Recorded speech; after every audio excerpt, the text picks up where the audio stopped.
The illustrious Jabba bids you welcome. I'm going to regret this. I'm Pete Mitchell. He's Peyton Jones. And this is the Church Planter Podcast, brought to you by Church Planter Magazine.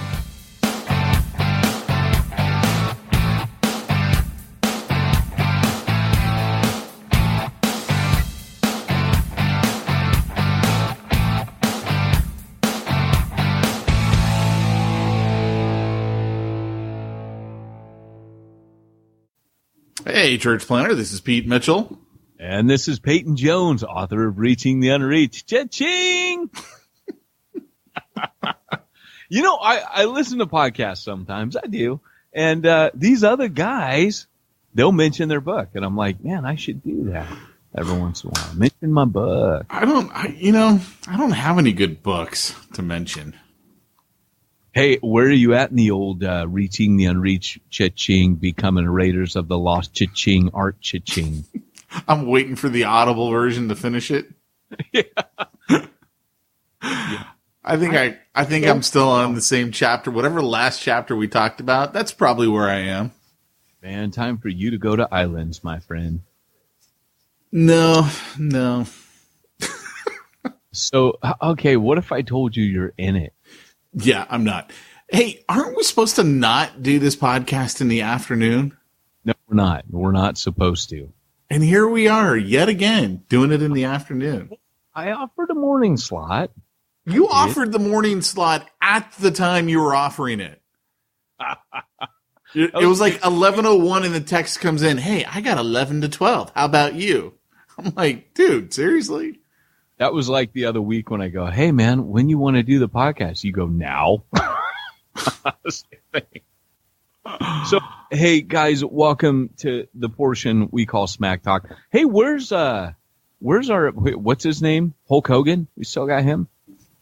Oh, man, I haven't pulled up that soundbite in a while. It's ancient history. And let me tell you about the part we call Smack Talk. I don't know where he's at. Where is he? Oh, wait, there he is. He's number one. Let's hear him. Well, let me tell you something, brother. Now that it's that part of the show where we talk smack, what you gonna do when the Church Planter Podcast runs wild on you? That's what we're gonna do. I had to mention it because I was with Patty Walters this week, and he's still here. He's still in America for a time. And he was like, dude, how come you don't play this sound clip and that sound clip? So that was for you, Barry. That's awesome.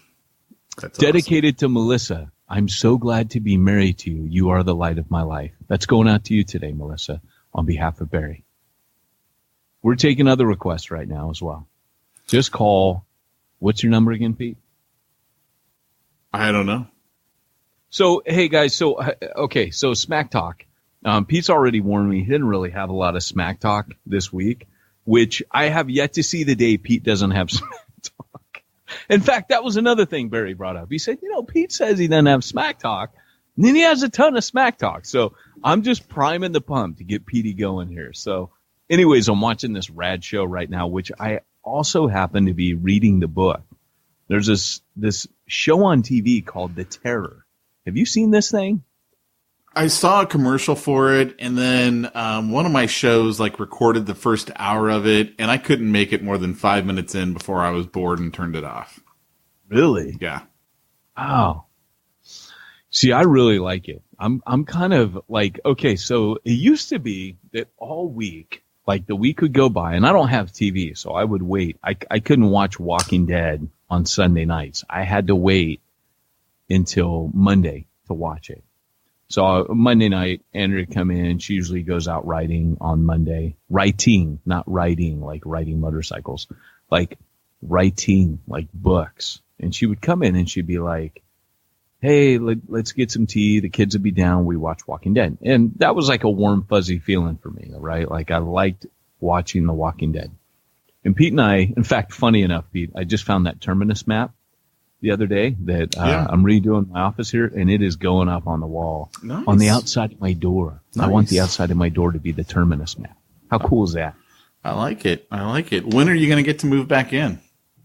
Probably a month from now. I still have no walls on my house, so the electrician came, the plumber's done. So I think today they finish doing. I think the wrap like has windows and doors and stuff. So I think they're starting now.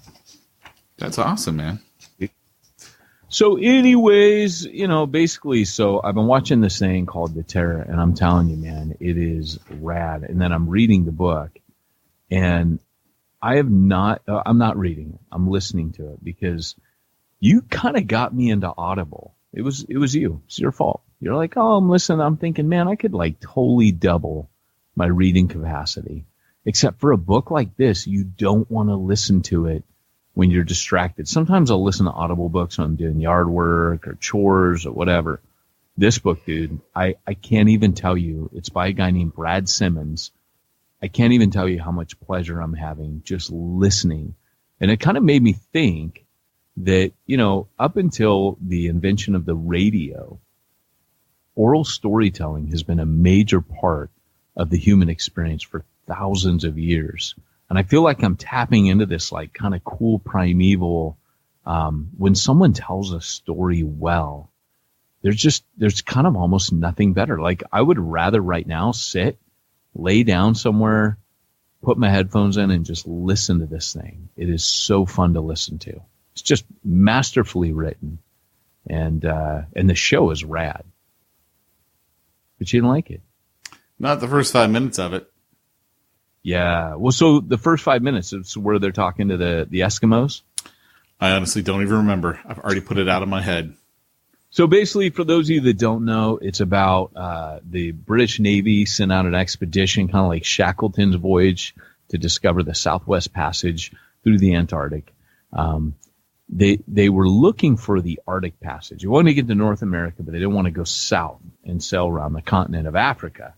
So what they decided was, they would find this Northwest Passage, save a lot of money and travel expenses.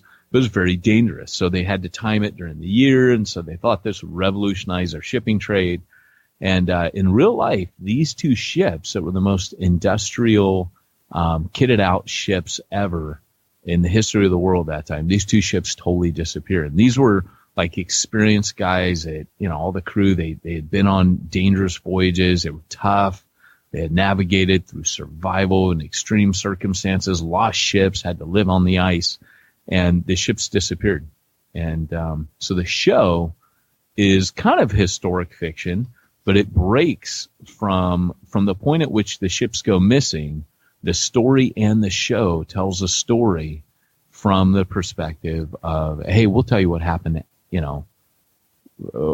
after history disappears, let us tell you what actually happened. So the story picks up with what actually killed them off. And so they're being kind of hunted, really, by something out there. And it's Ridley Scott, which should give you pause because that's a guy that invented Alien and brought us the Alien series. And it is kind of like The Thing, but not, not the same premise or anything, but it's kind of that same feel, but in the 1800s. And it's just unbelievably cool.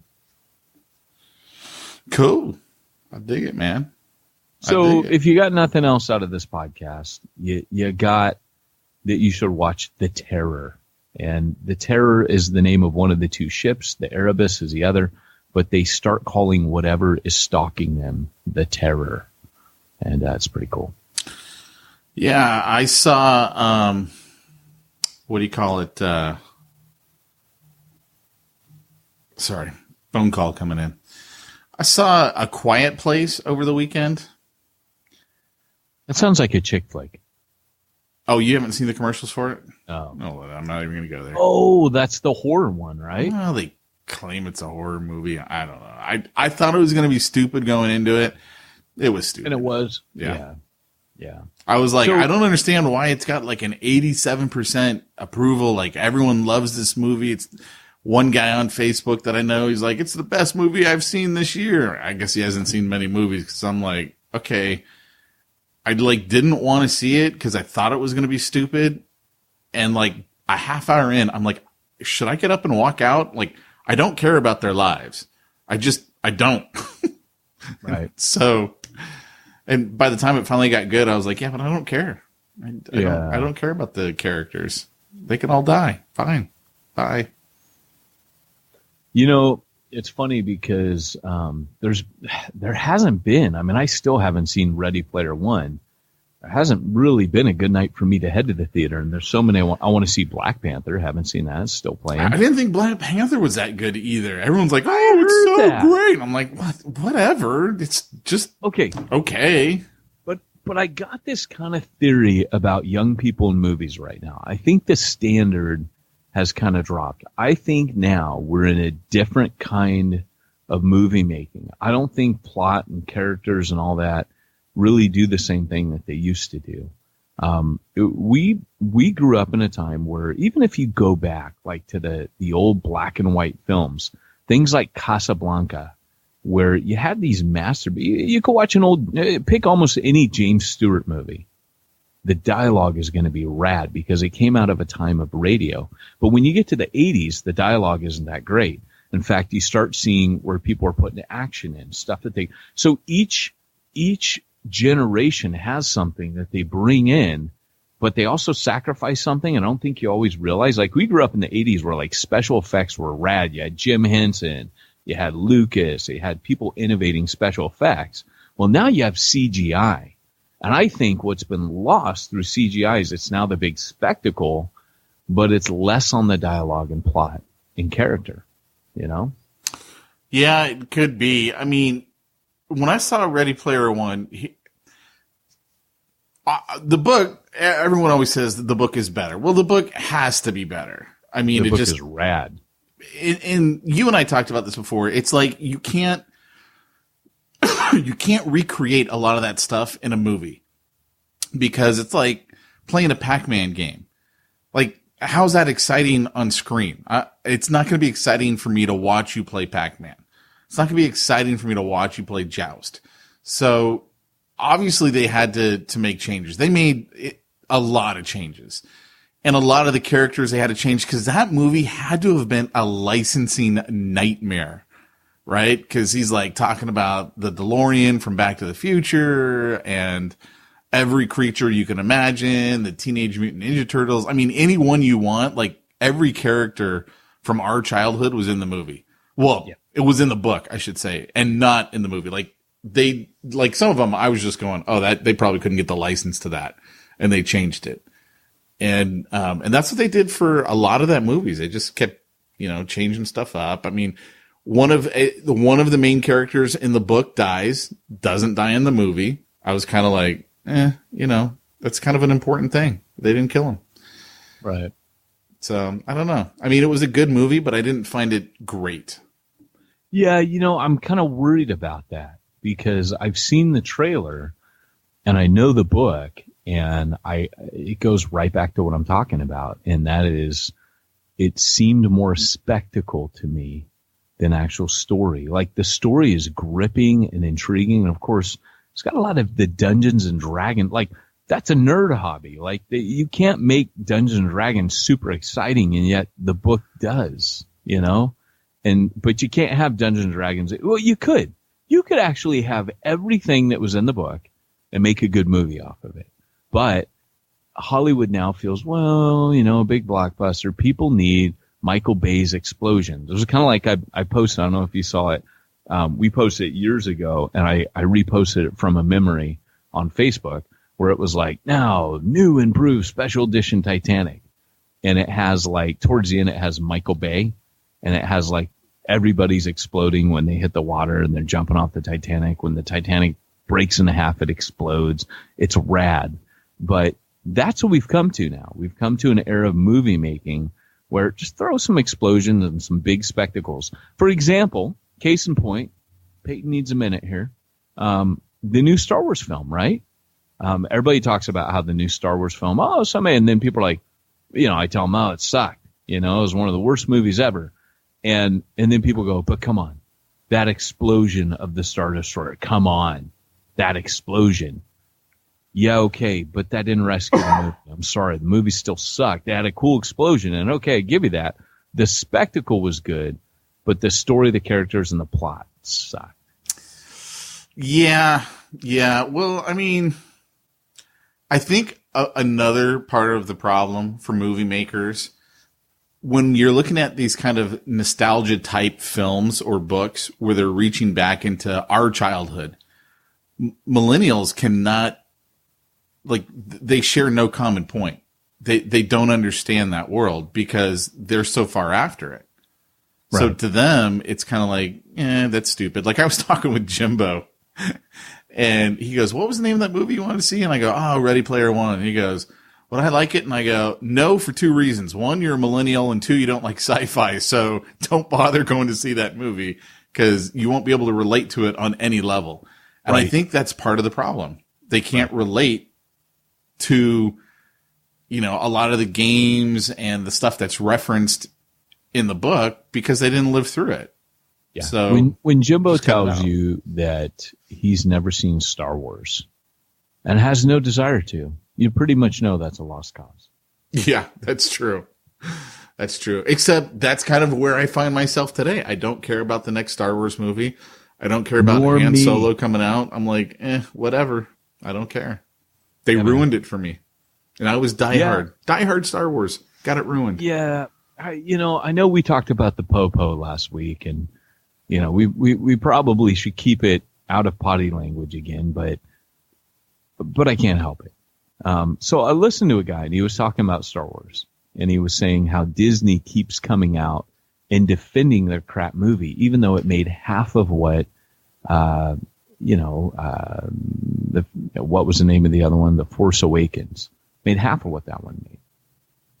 And so, but they keep coming out saying it was a good movie, defending Rian Johnson, standing by him, yada, yada, yada.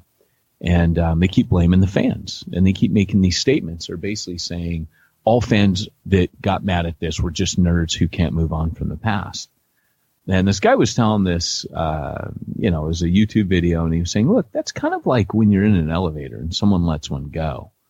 And you know who it is in the elevator. But the guy goes, no, wasn't me. And you're like, no, that was totally you. Knock it off. Don't do that in an elevator. And he's like, no. In fact, you farted. It was you.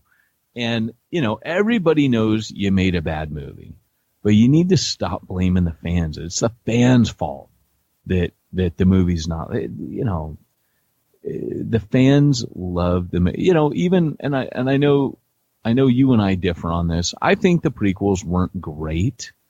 But, they didn't betray, they may not have been great films, but they didn't betray the basic principles of Star Wars. I mean, they was still a Star Wars. It just, other than episode 3, they just were not good Star Wars films, but they were still Star Wars, Right. Yep. So anyways, hey, should we get into our topic? I think we should. All right. Let's get down to the nitty-gritty. All right. So here's what I want to talk about today. Those of you that are raising funds and finances for your church plant, Pete and I have done a lot of work on this over the years. We've had podcasts that have covered aspects of fundraising. We had a great interview years ago with Vince Antonucci. And really, to be honest, there's so much to mine when it comes to fundraising. There's so many. I would say refer to some of our older podcasts. They're buried in there a little bit. But let me just lay down the scenario. I have been going back to Refuge Long Beach. Now, Refuge Long Beach had a little hiccup with the giving, and basically what happened is the merchant account pulled out the rug from under them, and they took a little bit longer to get it up and going, than probably they needed. But when they did get their giving portal put back up, apparently something was broken, and they didn't know. So. Anyways, when they had the meeting, 2.5 months ago, they were like, hey, we need to do something. We need to talk to the church. We need to cut back. If there's any extra spending right now, we need to see about, moving out into the park, which was kind of my suggestion, because I was like, hey, we always, in the early days, we'd do that. We'd save a few months rent. Plus, we'd be, utilizing public space, which is my passion. And it always worked, and we learned a lot, and we grew, and we connected with a lot of people. DJ and Jane are on our leadership team now. But they came to faith through being there and walking through the park and hearing us talk about Jesus out in public. So, it's always been a good thing. And our team is super pumped to go back outside in Recreation Park. And we were just tripping out yesterday how, basically the homeless used to be in Bixby, but there's homes all around Bixby. So they've been shooing them over to Recreation, which is where we are. And they were just laughing, going, man, it's like God's bringing Bixby Park to us now, And so anyways, all that to say, we kind of, there's a couple things that we decided that we needed to do to help generate some funding. And so I just wanted to kind of back up and talk about giving and fundraising for your church plant in general. So, that's the topic. Cool. Go for it. How do we do it? All right. So the first thing is, one of the things that I did early on, and I would suggest doing this for your church plant, is I got I had an email list and I had a print newsletter list.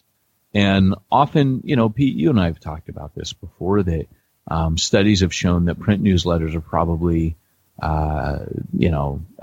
they have their value and email has its value. So, you might actually be better to just kind of address why somebody might need for their church plant, maybe an email newsletter to inform people, what's the benefits of having email over snail mail or print newsletters, and vice versa.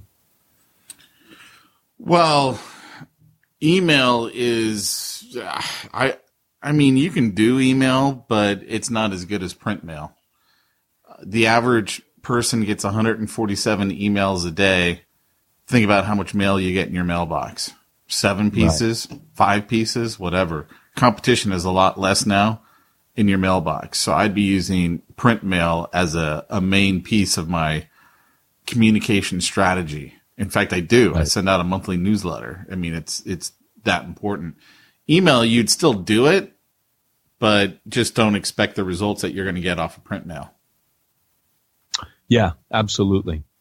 And that's kind of where, if I look back over my history of giving, I would definitely say that any ministry I've been a part of has actually been carried by my print mail, really? Newsletters, for sure. Yeah. Cool. So as you look at the email newsletter, for example, if I've got, a video that I want to show, so like one of the things that I kind of shared with Refuge when we're strategizing, I said, hey, if I were you, I would start telling the stories that you have here in the church about people's lives and how they've changed, and so that when you guys reach out to people, supporters, get people on your email list, you can go on Facebook and put a portal, a sign up list. We used Lead Pages to do that, and that got people into drop their emails onto a list. You can use your website. You can just simply go to a website, and you can have a feature on your website that signs people up. I don't know what you use, Pete, or what you suggest people use. Are there free ones out there that people could use, or you just have your webmaster put that in there? For a newsletter? Yeah, just for any kind of email collection. Well, there's 101 ways to do it. I always use pay. Don't use free. You get what you pay for. Right. But have a bribe. Like, you want their email address, so give them something for that. It's what we call a premium. So in marketing, we would offer you a consumer's guide, the consumer's guide to selling your home if I'm a real estate agent, right? With even some of the stuff that we do, the Bivo Church Planner Manifesto, right? Give us your email, we give you this report. So I would have a freebie, some sort of a, hey, if you give us your email address, then you get this report or whatever. I don't know what it is. I'm just going off the top of my head, but I'd offer them some. Otherwise, no one's going to give it to you. I mean, do they really want more spam? And they know that's what you're going to do with it, is spam them. So they're not going to give it to you. Right. Right. Well, if you're looking at a church, what would a church look like if I were going to be calling, on people to sign up for my church newsletter? Would I need to do that, or would I say, hey, would I email people to start off with, and would I say, hey, take my email list. Let's say I'm a church planner and I want to start an email list. Could I email people in my contact list and just say, hey, I want to send you a newsletter, and just do a one-on-one? Would you be open to that? Receiving my newsletter? Could you do that? Sure. Yeah, I mean, would that be a great way to do it, or is there a better way? This is kind of more your offer them expertise value. End of it. Offer them value. What would be the value that I could offer them as a church planner? Well, here's the thing to answer yourself or to think about. If your newsletter isn't offering them any value, why do they care about it? Why would they care about it? They wouldn't. So do I want to put someone on a newsletter list where I'm giving them no value? Why? I'm wasting my time. All the way around, I'm wasting my time. So you need to be providing value, something that they're going to actually care about and want. So here's how you could create value. I'm not saying this is the way to do it. I'm just, coming up off the top of my head. If I were a church planner, I would appeal to parents who want to raise their kids up in spiritual ways. And so I would tell them, hey, look, here's the reason why you want to get this newsletter. Every month, I'm going to keep you up to date on what's happening in our church plant. And you can share this with your kids when you have your family time after dinner, and really show them this is how God works and this is how God reaches out, right? So now the value isn't just I've got this newsletter. The value is I'm going to help you instill in your kids a sense of, oh, this is what God does today in the world to reach the people he loves. So you tell a story in that case, right? But it's got to create value. It's got to be more than just, hey, look, I kind of want to advertise to you. Could you please give me your info so I can puke advertising at you? Because that's what everybody does. Like literally every church, every business, everything is doing. So come up with what's the value. Years ago, I had on my website a newsletter sign up, and I had an insane opt-in rate, and it was literally because of the headline. The headline was something along the lines of, if you make over $100,000 a year, get this newsletter, which is going to give you marketing strategies, blah, blah, blah, whatever, right? But it was because I made it, if you make over $100,000 a year, you qualify to get this newsletter. Because then no matter what you made, you wanted that newsletter. If you made over 100,000, it was like you wanted everyone to know I make over 100,000, therefore I should get this newsletter. If you didn't make 100,000, then you wanted to sign up because you're like, hey, I want to know what these guys are told. It's different from me. So like I created a situation where they wanted what I had. But if I just said, hey, sign up for my newsletter so I can puke advertising at you, they're never going to fill it out, right? Right. Because there's no value to them. So I'll always be thinking, what's the value I can create for people? Right. Right. So if you're sending something out, let's put it like this. Would an informative email that kind of tells stories about, transformation, or even could the value be that you're providing them an opportunity to give to mission?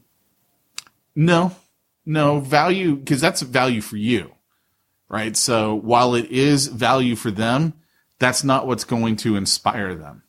The fact that I get to give money to you doesn't inspire me. So, but the stories, yes, but it's got to be like, put yourself into the shoes of the prospect, the person who you're trying to reach out to. What's the conversation going on in their head? They're not sitting there waking up every morning going, man, if only I could find a mission that I could give money to, right? That's not the conversation going on in their head. Right. But they do have conversations like, man, you know what? Let's say you worked as a pro-life church, right? You like targeted single moms and pregnant teens and whatever, right? Like that was your market, right? So now you got a story that you can tell people, hey, we're gonna, keep you informed on what's going on in this, for lack of a better term, in this market, in this niche. And that's going to attract you certain people. Like not everyone's going to be attracted to that. Right. If you serviced the Rainbow District, right, and you like served specifically the homosexual community, that's going to attract certain people to you. And so you need to pick what's my lane, what's my niche, what makes me different. Refuge Huntington Beach or Long Beach, everything they do with the homeless community, right? That becomes your banner. Hey, look, we work specifically in this niche right here, and that's going to attract people to you. And you just got to figure out, okay, how do I tell this story to get them to sign up? Okay. So really, in a sense, what you could do is you could, let's say Refuge Long Beach sent out a newsletter this week. And it was basically, hey, meet Miguel. He's part of MS-13, this and that. So if they were doing that type of email, really what they could do is they turn around and say, hey, do you want to reach people in your community that aren't being reached? So in one sense, you're not going to hit everybody with that, but you're right away flipping it around to them. How to reach gangbangers in your community. How to reach the gangbangers. How to reach gangbangers. Yeah. I mean, I'm serious. Like that would be one way that you would do it. Right. So you turn it around and then you draw out some principles and you say, well, let us tell you the story. Yeah. So it's not just a simple, hey, here's Refuge Long Beach. This is Miguel. This is what happened to Miguel. Here's his testimony. If you want to keep this kind of work going, give. Yeah. So you're saying it needs to be a little bit more than that. Yeah, I mean, everything's telling a story, right? People get excited about the stories. So, I would tell them and I didn't read it, but if let's say Miguel, you deleted it, didn't you? Because it's spam and he's asking me for money, right? No, yep. But yeah, you would go in there and start telling Miguel's story of this is what he did, right? This is the reason why testimonials are so popular in the Bible and in church. It's because that's what people care about, the stories.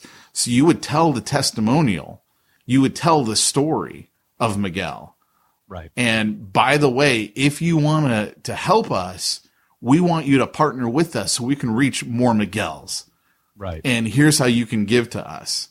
And so, you're always telling a story and then you're doing the call to action, but tell the story. I think that, they've got that part right. They've put a movie in there. They've got a testimony in there. But probably the hook isn't enough to get people to open the newsletter. Is that what you're saying?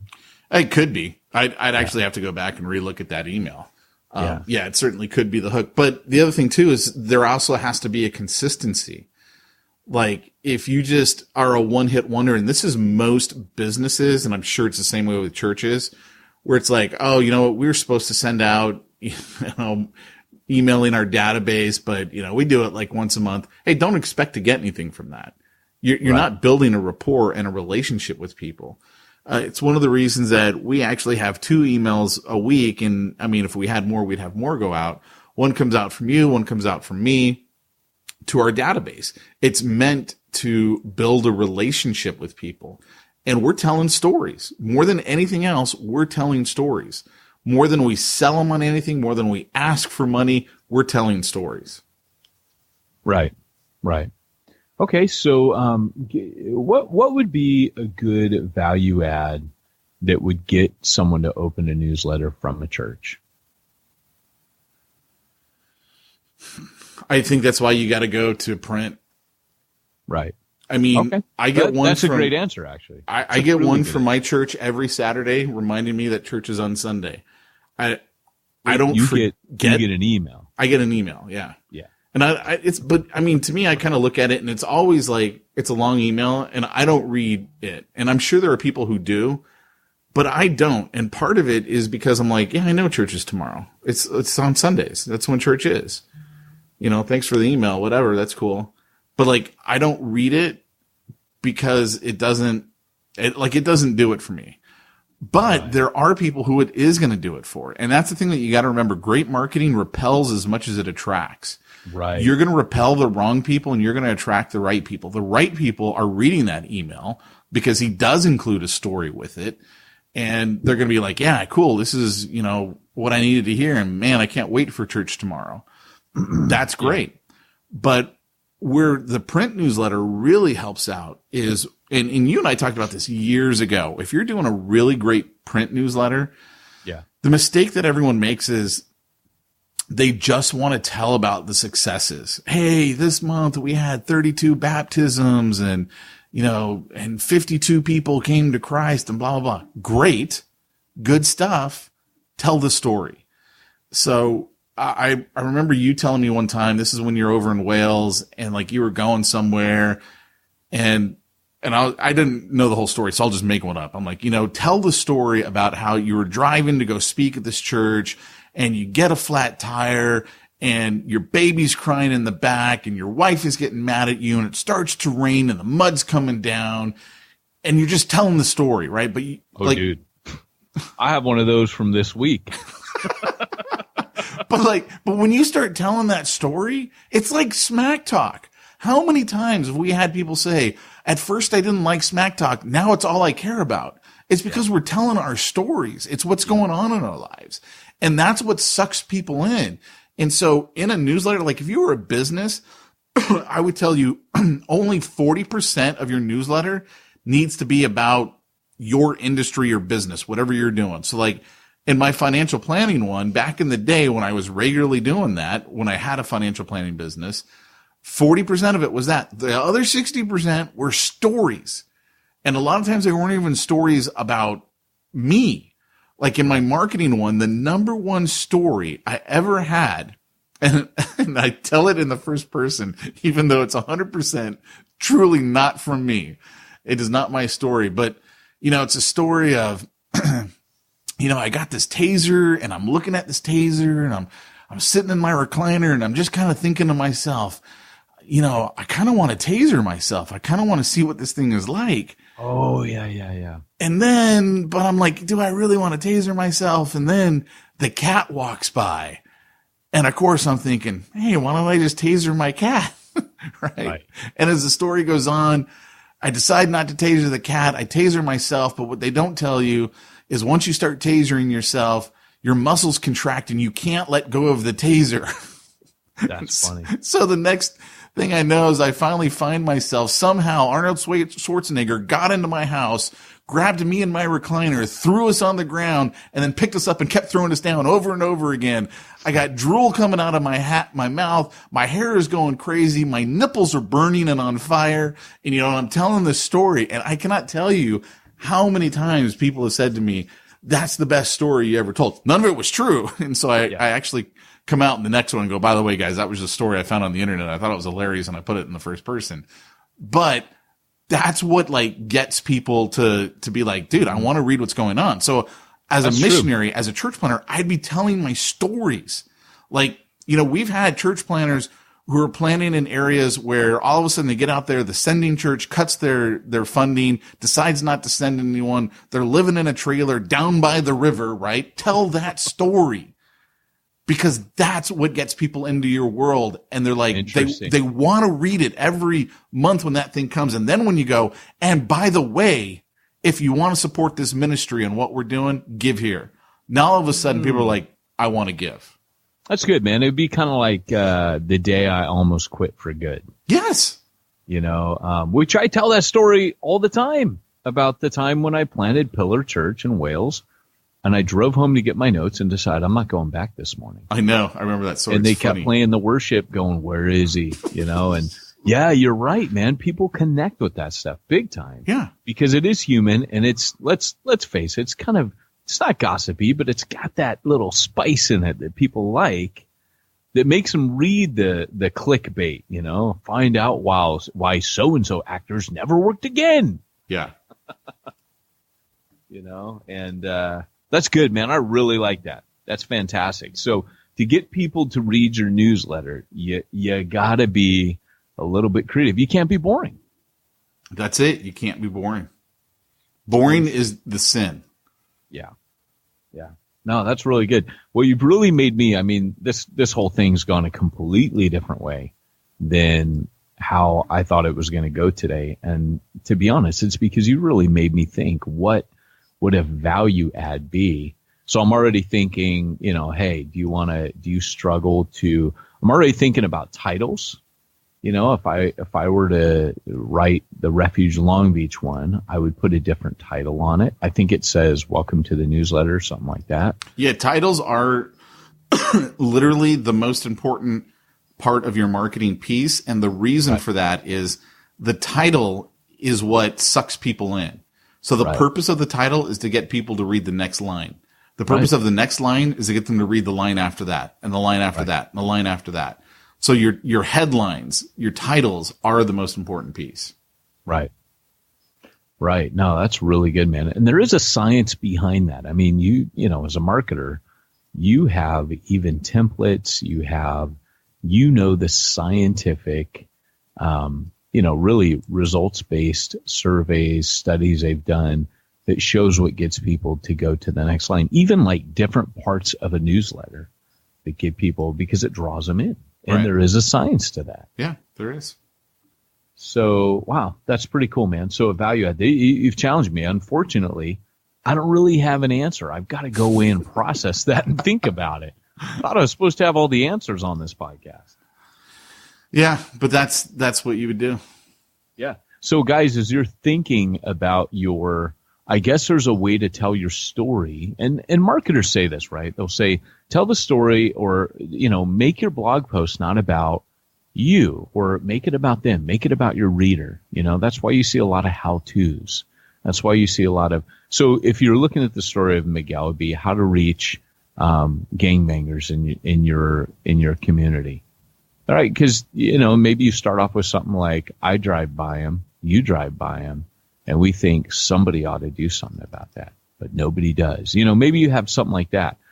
I want to tell you a story when I met my first killer, or something like that, Yeah, and a great thing to do too is you can start it in the middle, meaning, like one of the best parts, like reaching the unreached. When I told the story in the beginning of the Samaria chapter, cha-ching, about the lesbian getting saved. I haven't come back. I have not gotten to that. So. Yeah, you wouldn't know that, but it was good. Trust me. Are you saying it was a great one? It was probably the best one ever. It was my masterpiece. I like it. But yeah, that's what you do. Yeah. Well, cool, man. All right. Well, you give me food for thought. I really, to be honest, now my brain's going to be turning that over and over and over. And hey, church planner, today, if you didn't gain a skill, I think I might have. So, this has been Pete Mitchell, mainly allowed to talk today, and see what happens when we allow Pete Mitchell to talk. I don't know. He learns things. I don't know. Pete's like, I did not want to talk at all today. Why did you make me talk at all? Yeah. So, hey, guys, by the way, be sure to check out Bibo Inner Circle. If you're like, hey, man, I don't even want to fundraise and do all that stuff. What I want to do is I want to actually earn my own crust, make my own dough, and I want to work for a living and plant my church, having enough time freed up. Check out Bibo Inner Circle, if I can say it, BiboInnerCircle.com. Check that out. And Pete, while they're doing all that working, making all that money and planting all them churches, what about the admin and the other stuff they got to do, the accounting? Who should do that for them? Well, they should probably get you to do it for them, because you're spot on when it comes to all of the numbers and math stuff, right? Oh, absolutely. Yes. I'm the math pastor, but sadly it's not, I felt bad doing all the accounting and IRS compliance stuff. You're all, sadly, I'm booked. sadly, I'm booked and I'm too good. I actually felt like I was making all the other church planners look bad. So I let SimplifyChurch.com do it, Pete. I like it. That way I don't look like the guy who can just do everything without even thinking about it. So SimplifyChurch.com, head on over to them, tell them Peyton and Pete sent you, and they'll send me an Amazon gift card, which is great. I like that. Which you'll get and I won't. Yeah, it's great. So, be sure to tell them Peyton sent you. SimplifyChurch.com. And with that, guys, this has been the Church Planter Podcast. This has been Pete Mitchell and Peyton Jones reminding you, if you want to reach the ones nobody's reaching, you need to go where nobody's going and do what nobody's doing.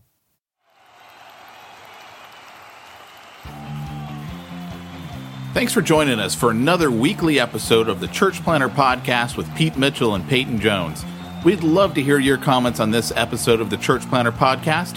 Visit us online and let us know what you thought at churchplanterpodcast.com. If you subscribe to us via iTunes and have enjoyed the podcast, leave us a positive review. The more positive reviews we receive in iTunes, the more iTunes will promote us to other church planners who would benefit from this show. This podcast is brought to you by the Church Planter Magazine, which is available in the iTunes newsstand or online via churchplantermagazine.com.